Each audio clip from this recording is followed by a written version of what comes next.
Okay, well we're halfway through the job of installing Isocore. We're about to put a plank in. We're just checking that the things the locks are free of shrapnel. And we're putting that in just on an angle, just like that, and then we get the tapping block in one hand and we tap that in with our finger underneath it, keeping the angle up, and as we tap it in, you can feel the downward pressure starting to build as the joint engages. Then we let it go, down it sits, just to make sure. Give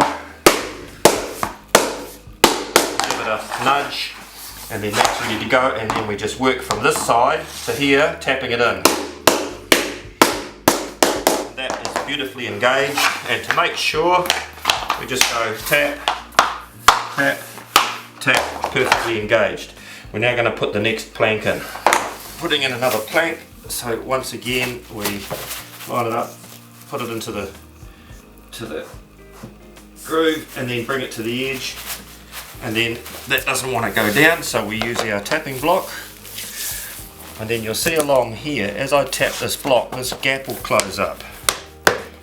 See that? And it locks in, it doesn't come out. And same here. There you go, perfect. And now it pulls down. Tap, tap. To make sure. And then to make doubly sure, I just go like that. Locks into place. And then for the joint at the end, same treatment as before.